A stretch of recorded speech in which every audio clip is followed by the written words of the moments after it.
주님 영광 받으소서. 그때 어떤 나병 환자가 예수님께 와서 도움을 청하였다.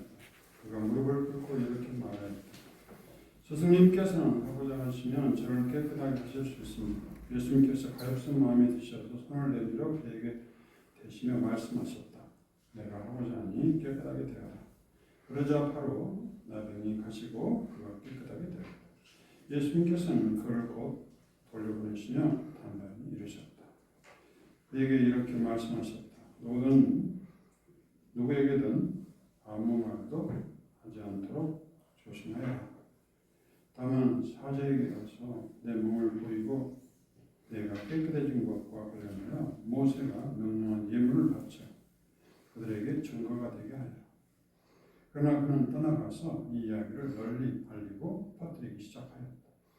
그래야 예수님께서는 더 이상 드러나게 거울로 들어가지 못하시고 밖과 애땅 곳에 머무르셨다. 그래도 사람들은 사방에서 그분께 보여들었다. 주님의 말씀입니다. 그리스도님 참여합니다. 예수님께서 당신 백성을 만나시는 곳입니다. 우리 주님은 멀리 하늘나라에 계시다가 우리 삶의 현장을 잘 이루시고 예수님께서 그 말을 반복하고 있습니다. 내가 하고자 하시면 내가 하고자 한다. 이게 예수님이 사람들의 말을 들었다는 거죠. 잘 들었다는 것은 존중한다는 거죠. 인격적으로 대한다는 것입니다. 말씀은 바로 인격적으로 우리에게 들어오셔서 우리의 말에 귀를 기울이시고 저런 예수님은 하나님만 들으시고 고라서 우리의 숨소리까지도 들으시고 하십니다.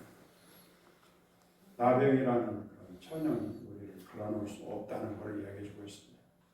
나병이라는 천연은 예수님과 나병 환자 사이를 걸어놓고 있지만 예수님은 그런 것에 결코 방해가 되지 않고 그에게 손을 드시면서 그를 하나님의 소중한 존재로 대하시고 또 그가 하는 마음을 동조하는 마음으로 그의 말을 반복해 주는 것입니다. 상담의 제1을 원리 반복해라. 상담은 반복해 주는 겁니다. 저는요 요즘에 힘들군요. 남편이 정말 나를 못 살게 군다고요. 반복해 주는 거거든요. 부부가 행복해지면 반복해 주는 게 좋아요. 내가 힘들어 죽겠어. 힘들어? 이렇게 해주면 되는데 뭐가 힘들어? 나도 힘들어. 나도 더 힘들어. 뭐가 힘들다고 그래? 이건 남편이 아니고 원수야.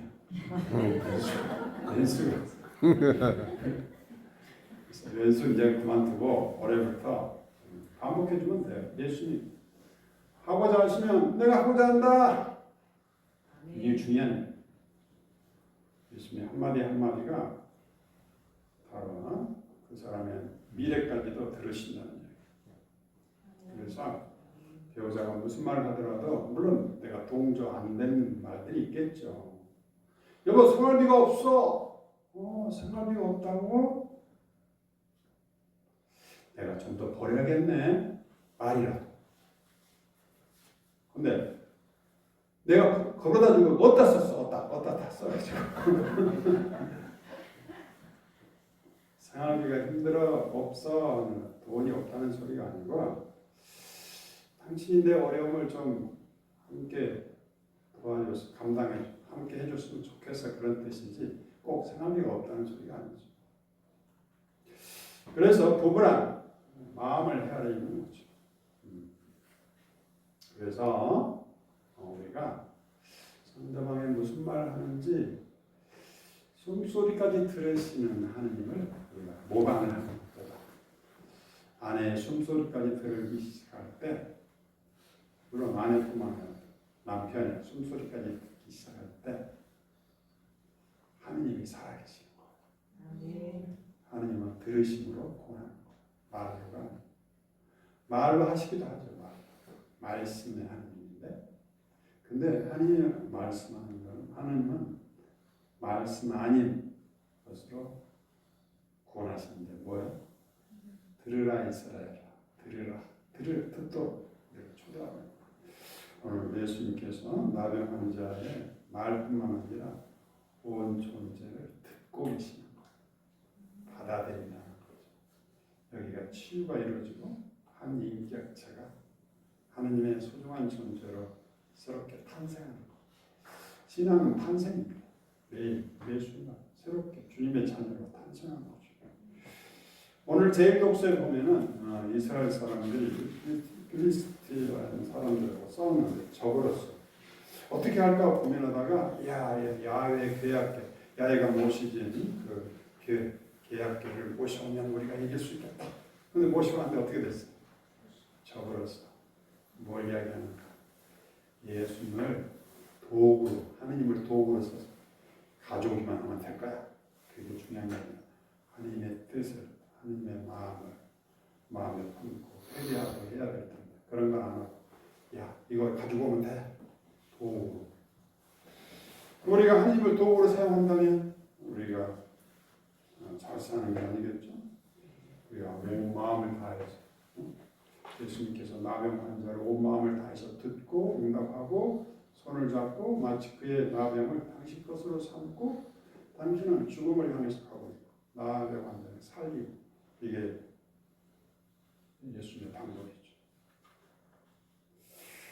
이것이 세상을 구원한다는 것인데 이 모든 이야기가 뭘 이야기하는 건가? 하늘나라가 시작됐다는 걸 이야기하고 있는 거예요. 하늘나라. 그래서 오늘도 저 뒤에 있고 뒤에 다 나가버렸네요. 여러분 카톡에 다 올려놨어요. 그제 올린 거예요. 자, 해방자 예수라는 책을 쓴 호은 소그리노님이 신학자가 하늘나라가 도대체 뭐냐? 이걸 요약해서 설명해 주죠. 첫 번째 하늘나라의 놀라운 발견. 언제 발견했나? 1800년 후반들. 그러니까 1800년 동안 하늘나라 하면 죽어서 가는 나라로 생각해요. 죽어서. 하늘나라를 죽어서 가는 나라로 생각하는 거하고 하늘나라가 이미 와서 하늘나라를 살아내는 거하고 아주 천당과 지옥 차이죠. 내가 하늘나라 가겠지 그 하면서 지옥을 살 수도 있잖아요.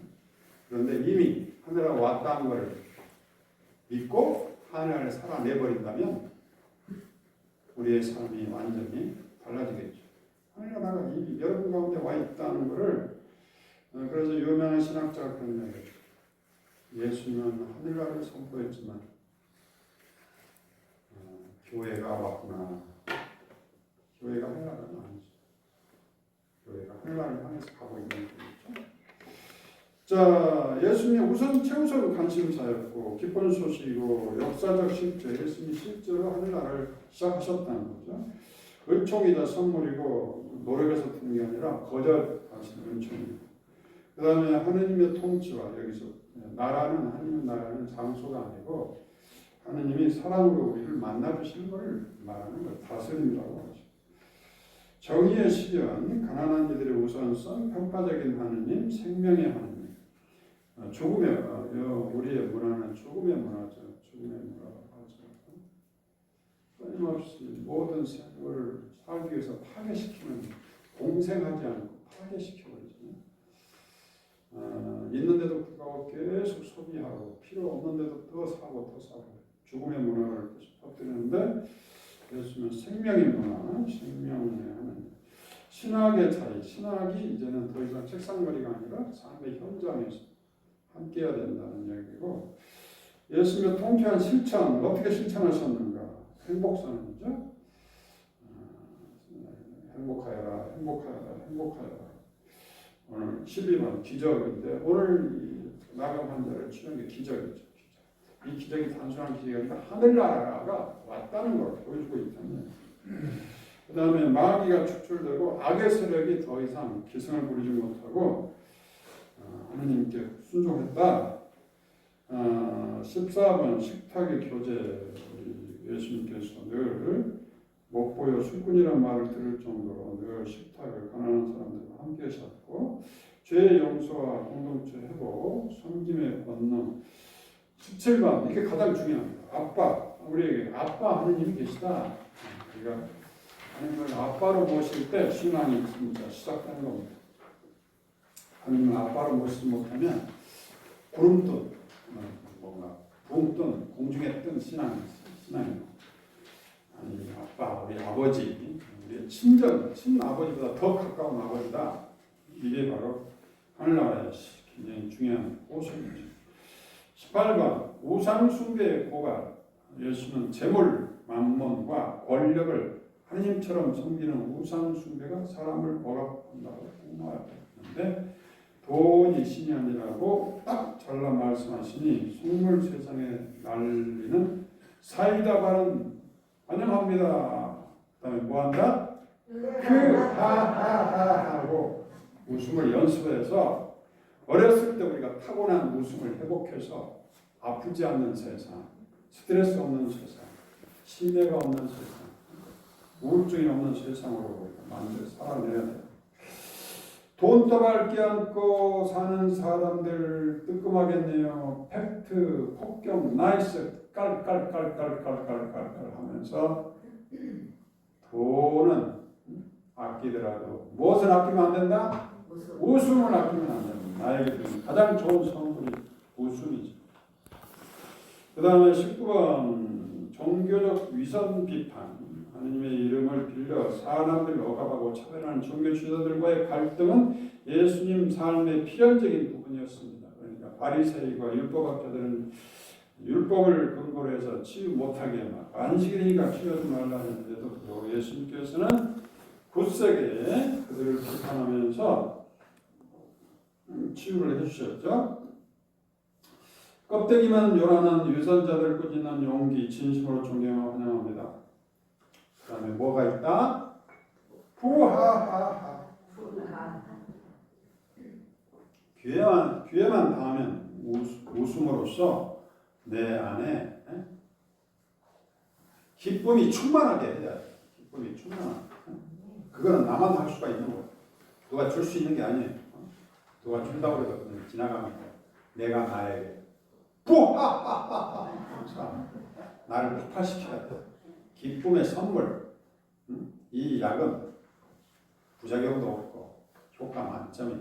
돈도 안 들고 내가 영원히 써먹을 수 있는 하느님의 탤런트에 가장 좋은 탤런트.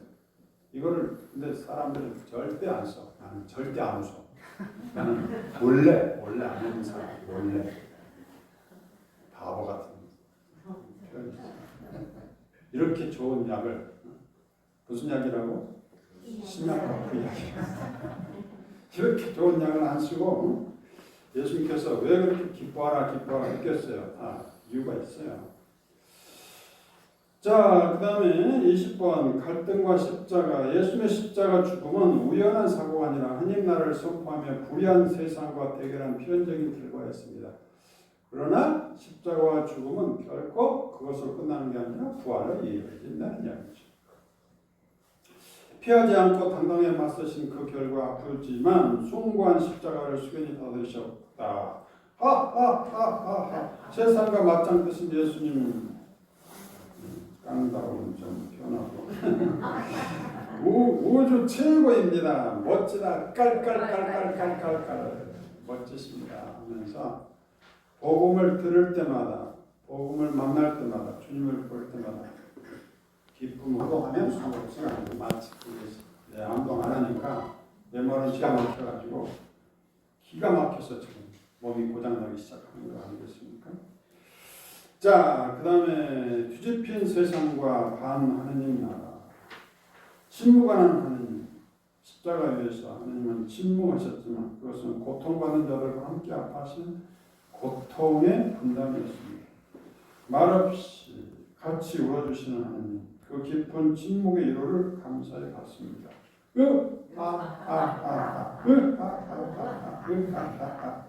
속으로 계속 보셔야 돼요. 수다스러운 위로보다 묵묵부답이 더 찡할 때가 있죠. 침묵의 반전. 주님께서는 우리의 어려운 고통을 침묵으로 함께 하시면서 그것이 벗어나도록 당신도 온 힘을 다해서 우리에게 다가오신다. 믿음이 하늘나라 이야기입니다. 그 다음에 따름, 예수를 믿는다는 것은 단순히 교리를 동의하는 것이 아니라 예수님의 삶과 실천을 역사 안에서 따르는 것입니다. 따른다는 게 뭐예요? 우리가 그러니까 우리가 다들 변화하기로 원해요. 발전하기로 원해요. 우리 신자들 예수님을 닮기로 원하죠. 닮으려면 어떻게 해야 돼요? 말을 반복해야 돼요. 사랑한다, 사랑합니다. 말을 반복해야 돼요. 근데 사람들은 예수님 말을 반복하지 않고 나는 예수님 따르기 힘들어. 이런 말만 반복. 내 이야기 그만하고 하느님 이야기가 하느님께서 나를 손을 잡아주시고 내 이야기 들어주시고 받아먹으라 하신다. 이런 말을 반복해라는 거예요. 근데 늘 한마디 해라 보면 나는 부족하고요. 나는 뭐 아는 게 없고요. 나는 뭐 하려고 해도 잘 안 되고요. 자기 이야기하면서 자기 단점 이야기가 하지도 않았는데 그걸 반복해요. 그러니까 그런 식으로 가는 거예요. 움츠려들고 주님 앞에만 서면 내가 성모님처럼 설레야 되는 거 아니야? 근데 왜 자꾸 움츠려들어? 부족하고 아는 게 없고 나는 뭐 부족, 나는 뭐 내세울 게 없고 나는 말주변 영세 받은 지 얼마 안 되고 몇 년인데 30년 이런 게 습관화돼서 습관화. 그거는 뭐 없애버리고 용기를 가져라. 나다 두려워하지 말아라. 주님께서 항상 반복하는 거예요. 잊어버릴까 봐 아주 단순하잖아요. 나다 용기를 가져라. 두려워하지 말고 이것만 벗어나도 우리는 완전히 다른 사람이 되는 거예요. 내가 이제 용기를 갖고 내가 두려워하지 않고 나다 하신 주님께서 함께 계신다. 내가 무슨 말을 하더라도 내가 주님께서 나를 도와주심을 믿습니다 하면서 주님의 말을 흉내내면 되는 거예요. 나다 안심하여 겁낼 것 없다고 주님께서 내게 말씀하시니 나도 한 말씀 하겠습니다. 이렇게 하면 되겠죠. 그리고 우리가 미사 때마다 받아먹으라 내 몸이다 하는데 왜 그런 말을 기억 못하고 나는 주님 말만 하면 탁 막혀가지고 말을 못해. 그러니까 계획적으로 나는 누가 물어보면 계획적으로 맡길 계획을 세워가지고 그때마다 막힌다는 것을 내 안에 무식을 주입해서 나는 끊임없이 하여튼 주저앉아 있어야겠다 하고 마치 계획 세운 사람처럼 살아가는 사람이 너무 많은데 우리 많은 천주교 신자들이 집단적으로 나는 거 이게 문제야. 한두 사람이 그런 게 아니야. 뭐야? 하늘나라가 내 가운데 펼쳐지고 있다는 걸 믿지 않기 때문에 그런 거예요. 하늘나라가 뭐 죽어서 가는 나라라고 생각하니까. 그래서 이거를 달달 외워가지고 외우지는 못하더라도 자주 읽어서 하늘나라가 바로 내 곁에 있었구나. 누구한테 하늘나라를 당당하게 이야기할 수 있는 사람이 되기를 바랍니다. 아멘. 그래서 따른다는 것은 반복하는 거야. 주님 우리가 해서 기쁨을 주님께서 내가 볼 때는 예수님의 가장 큰 특징은 웃는 모습이에요. 근데 이 성경이 웃는 모습 별로 안 나오는 거는 예수님의 죽음을 어떻게 설명해야 될까 하다가 성경이 쓰여진 거예요. 죽음. 예수님이 돌아가셔버린 거예요. 근데 어떻게 돌아가신데 자랑을 해. 근데 이걸 어떻게 설명하는 게 굉장히 심각해지는 거예요. 성경이 다 심각한 말만 가득한 거예요. 죽음 앞에 서 있는 거죠. 박해 받고 죽음 앞에 서 있으니까 웃을 말까지 가기 어려운 상태에서 성경이 다 쓰여 끝나버린 거예요. 그런데 예수는 진짜 웃음으로 가득 찼지 않겠어요? 기뻐하라 기뻐하라 그렇게 말씀하시는 거예요.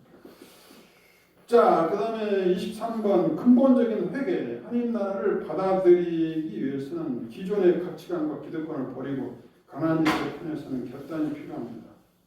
그러니까 주님께서